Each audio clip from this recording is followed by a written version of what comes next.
This Reddit mod just called Congress because he lost his job as a Reddit mod. I have never seen a stereotype more true in my life. This guy's entire life revolves around being a Reddit mod, and he is doing his absolute best to destroy it. Because just within the span of a few weeks, this former Reddit mod went from getting kicked off his own community to, I guess, making phone calls to the US Congress like he's uncovering some sort of like online conspiracy. And somehow this wasn't even a meltdown in his head. This was his mission to make people see what only he could see. Hello, Spez, Mr. CEO of Reddit. I hope you have received this public video that I have created and sent to you via your email. This video is about a topic of deadly seriousness. I was the top moderator of your #1 gaming subreddit, r/livestreamfail, before I was recently removed from that position by the Reddit Code of Conduct team. So, if you spent any time watching live streams on whatever platform, chances are you've already came across the subreddit called r/livestreamfail. Usually it just goes by LSF. It's been around for years and has grown into this kind of like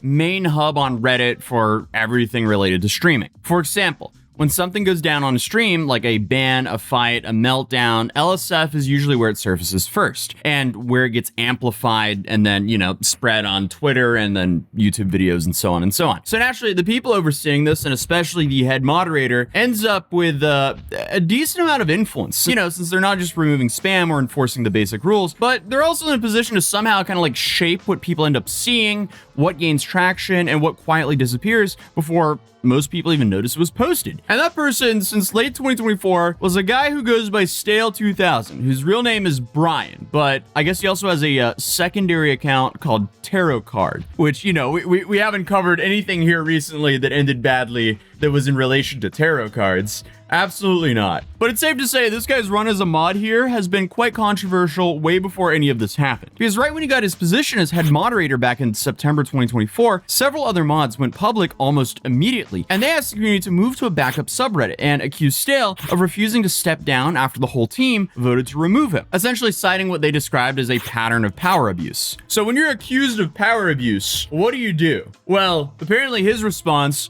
was to kick the entire team and replace them with his own people. Bro, that's like straight out of the Dictator handbook. And even a detailed document outlining his conduct was sent to Reddit's admins, though publicly, nothing really came of it. Like, it didn't really take off and Stale stayed in place. Nowadays, there are two different subreddits running. Livestream Fail, which is, I guess, the original one, and then Livestream Fails with an S that never really managed to succeed. Then, March 2025 rolls around and a new mod team comes in. And this one, you know, the one he assembled after the first purge, I guess you could call it, they essentially start having the same issues with him. But this time, things got a lot more heated because the new team found evidence that one of the moderators that Stale had added, I guess someone who was described as a power mod because he was running like 200 subreddits at the same time, he had some very bad and inappropriate interactions with under 18s, allegedly. You know, I'm just trying to tiptoe around this without getting the video smited. That's at least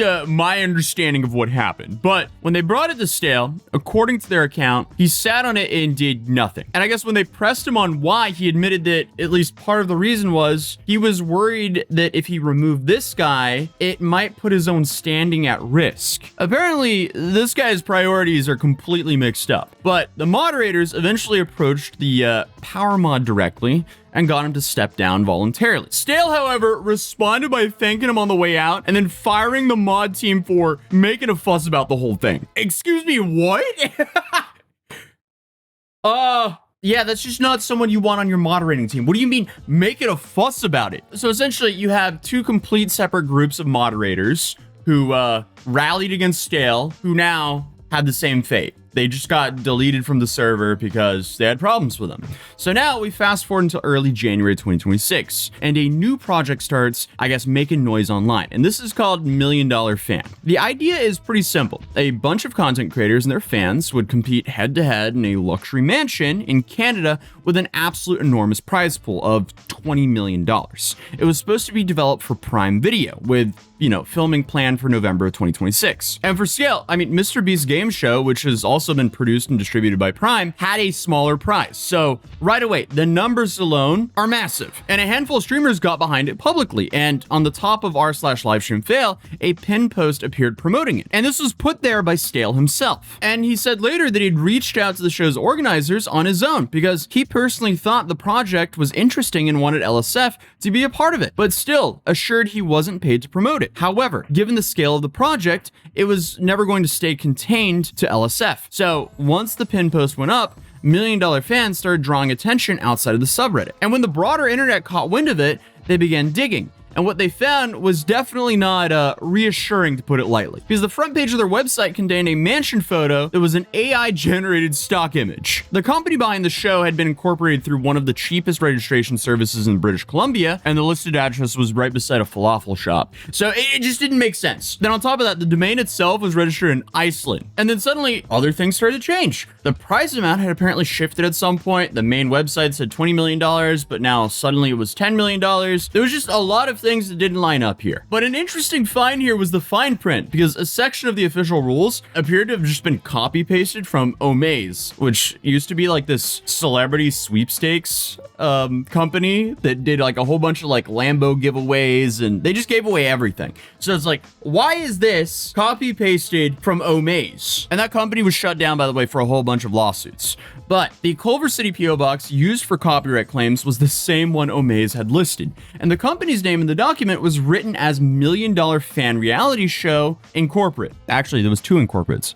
$1 Million Fan Reality Show 1 Incorporate. What? And then you had one section which just seemed like ChatGPT was drafting notes, which also included some like weird note to how to frame payment language and dispute with credit card processors. So it's like, what is this website? What's going on here? Whatever it is, it was very sloppy. We're using this comment for reference because that original website is no longer up. But the only sponsors anyone could identify were a handful of affiliate links, a supplement brand, and LSF itself. So that's interesting. But nobody could track down who was behind the whole thing or where the $20 million were actually coming from. So naturally, people started saying that this looked like a scam. And on Reddit, Stale started deleting those comments. So then, on January 13th, the $1 Million Fan website went offline without any warning or explanation. Within the same few days, though, every social media account associated with the project was either deleted or wiped clean. And at that point, Critical had already put out a video before the shutdown, calling the show suspicious and walking through the red flags. But once the site disappeared, he followed up, pointing out that everything about the collapse was consistent with what he described. And it pertains to last night's video about the $20 million reality TV show called The $1 Million Fan Show. I speculated that it was a big scam, and a lot of Twitch streamers had been publicly put on the website. Some had even made announcements about their endorsement of the $1 Million Fan Show, and nothing about it seemed legitimate. But last night on stream, like 45 minutes after I posted the video, they took their website down.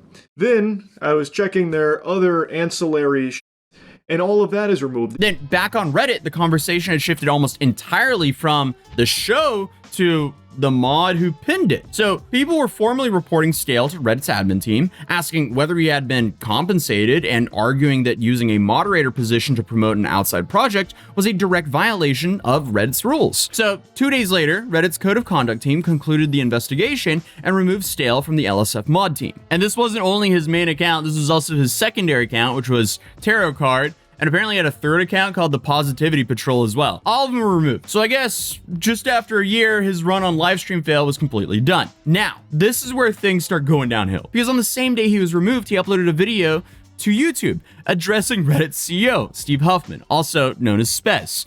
And he, it's safe to say he went viral, to put it lightly, for all the wrong reasons. This is a crazy video. Hello, Spez. I hope you have received this public video that I have created and sent to you via your email. This video is about a topic of deadly seriousness, and that is of Reddit moderation, and the state of your platform. I became a Reddit moderator for one reason, and that is because I think that Reddit communities and correspondingly its moderators have massive power and influence, and for some reason, nobody seems to notice, care, or take this seriously. To summarize, Reddit moderators should be treated like celebrities or influencers, not because they deserve respect or anything, but because they actually have real power and influence. Again, I have never seen a stereotype more true than this. But for some reason, he also defended Million Dollar Fan, saying there was no definitive evidence that it was a scam. And he took a direct shot at Critical for what he felt was irresponsible coverage. And after that, Stale and Critical had this like small back and forth with a couple of response videos.